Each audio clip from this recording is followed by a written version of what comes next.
Marcos, I'm Rodney Henson, and we're here checking out the Armory and in the collective.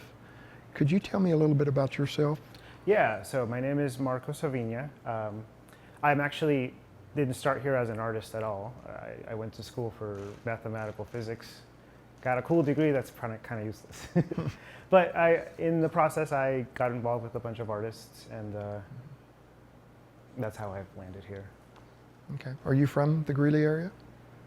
I've been here for a while, 7-ish years, but I wasn't born here. I wasn't raised here. Okay. What brought you here? School. Okay. I went to UNC, and then when I graduated UNC, I was already embroiled in this artistic soup of friends that I had around me, and I just didn't want to leave it yet. Yeah, I used to hang out with the art, or the radio, television, film, the theater, and the art, because they had more fun. Yeah, yeah. You know, and I was an accounting major, you know, so I was the oddball out.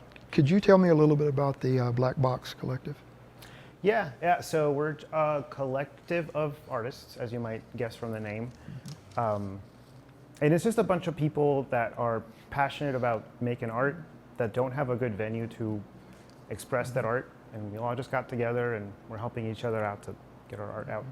There's a lot of intelligent parts of that process, but you already talked to Lane, and she was very good at verbalizing a lot. Well, Marcus, what is your specialty in art? My specialty in the group is that because of my background, I'm pretty good at identifying problems and solving problems. And so I don't do anything specific for the group. I do my own art within the group. I do my own writing and my own music. But as far as like the back end and the admin side, just wherever I'm needed, I'll help out. I do a lot of spreadsheets. Pretty good at that. Okay. Could you give me some examples of the art in the collective? Yeah. There's all sorts of stuff. Upstairs in this room that we're in right now, there's a gallery full of local artists that have submitted their art to be sold here. And we get all sorts of artists. We have a cubist upstairs doing like Picasso style, really cool local scenery. We have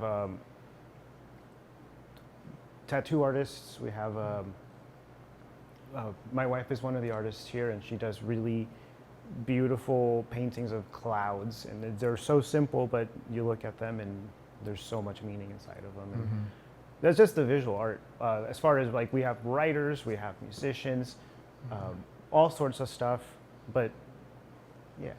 Give me some examples of what you're doing. You said Master of Ceremonies. Yeah. What does that entail? So lately, I think most of what I do is whenever we have our meetings and we figure out how we're going to operate certain events, I'm the guy that gets all the information and puts it in a nice little place that everyone can see, a nice little spreadsheet. I'm also at the open mics. I'm the face of the open mic. I'm the charismatic, funny guy or whatever. So I'm the MC. I go up and I say people's names in a funny way, and people laugh, and I come back down.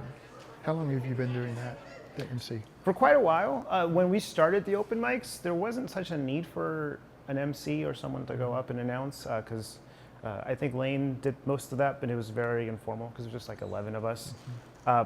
Once we got to this space, we realized we needed something up here, and that's how I landed up here. Okay. What makes the collective, in your opinion, unique to this area? I think there is a very strong sense of involvement and buying into the collective.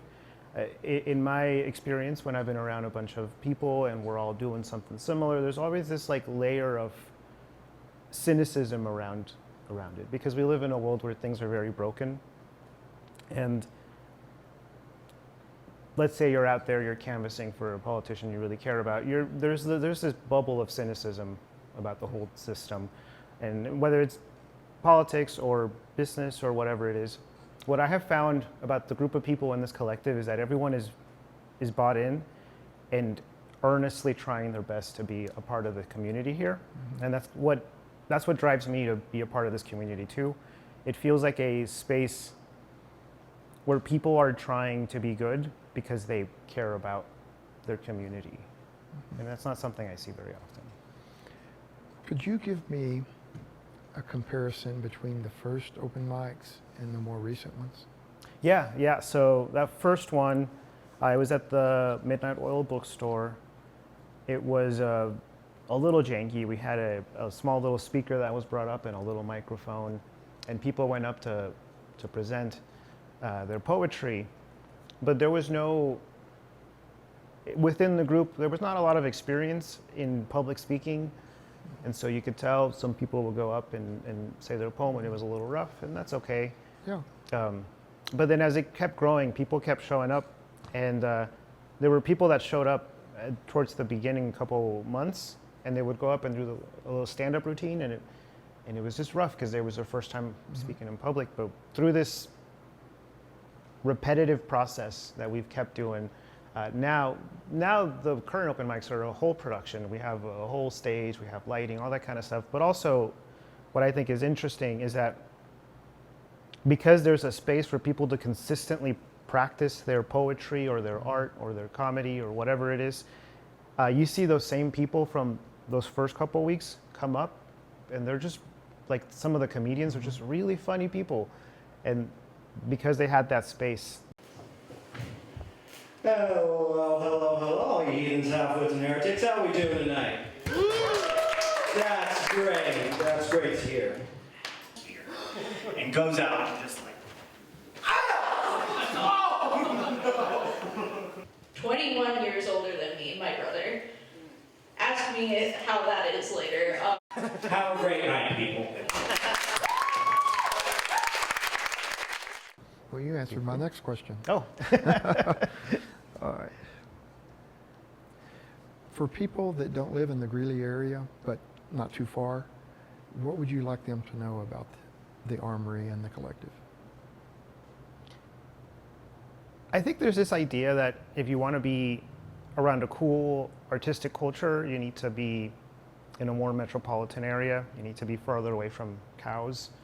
And there is a lot of cool art in the Denver area, for example. I'm not going to deny that. But I think what I've learned here and what I would like people to take with them is that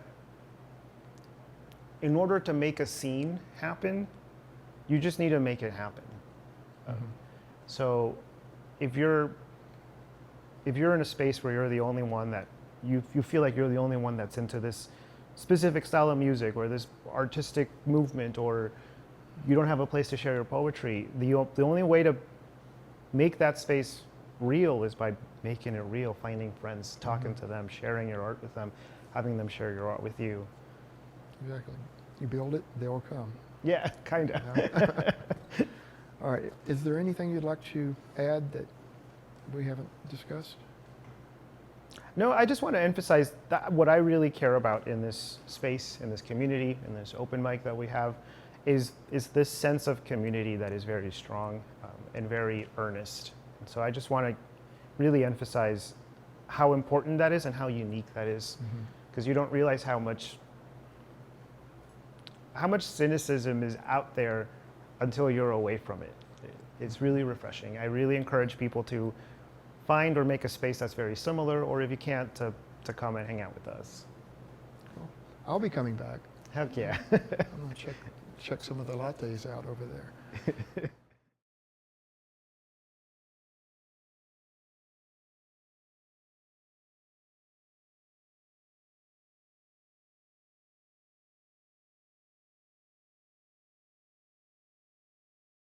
I just want to say thank you for your patronage and your support. It means a lot to us. It means a lot to me.